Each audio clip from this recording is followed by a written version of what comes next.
యోహాను సువార్త 3వ అధ్యాయం 1వ వచనం నుండి, యూదుల అధికారి అయిన నికోదేమును పరిసయ్యుడు ఒకడుండెను. అతడు రాత్రి యందు ఆయన యొద్దకు వచ్చి, బోధా, దేవుని నుండి వచ్చిన బోధని మేము ఎరుగుదుము. దేవుడతనికి తోడైన గాని నీవు చేయుచున్న సూచక్రియలను ఎవడునూ చేయలేడని ఆయనతో చెప్పెను.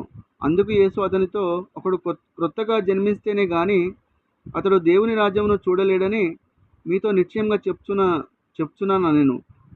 అందుకు నికోదేము, ముసలివాడైన మనుషుడెలాగూ జన్మింపగలడు? రెండవ మారు తల్లి గర్భమందు జన్మింపడా అని నన్ను అడగ. యేసు ఇతను నీటి మూలంగా జన్మిస్తేనే దేవుని రాజ్యంలో ప్రవేశింపలేడని నీతో నిశ్చయంగా చెప్తున్నాను. శరీరం మూలంగా జన్మించినది శరీరమును, ఆత్మ మూలంగా జన్మించినది ఆత్మయునై ఉన్నది. మీరు క్రొత్తగా జన్మింపవలనని నేను నీతో చెప్పినందుకు ఆశ్చర్యపడు. గాలి ఇష్టపడను విసురును, నీవు దద్దవే గాని ఎక్కడ నుంచినో అక్కడికి నీ మూలంగా వాడు అలాగే ఉన్నాడనెను. అందుకు నికోదేము ఆ సంగతులు ఎలాగూ సాధ్యములని ఆయనను అడగగా, యేసు ఇట్లనెను, నీవు ఇష్టయుండిటిగవా? మేము ఎరిగినాము, చూడడానికి సాక్ష్యమింపని నిజంగా చెప్తున్నాను.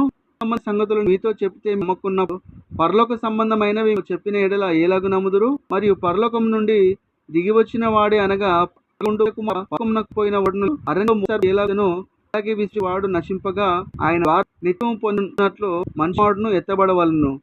దేవుడును ఎంతో ప్రేమించను కాగా తన అద్వితీయ కుమారునిగా పుట్టిన వాని యందు విశ్వాసముంచు ప్రతి నశింప లోకము పొందుటకే లోకము తీర్చుటకు దేవుడును లోనికి పంపు.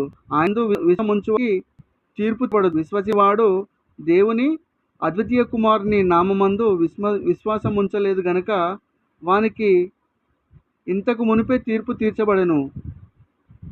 ఆ తీర్పు ఇదే: వెలుగు లోకంలోనికి వచ్చెను గాని తమ క్రియలు చెడ్డవైనందున మనుషులు వెలుగు చీకటినే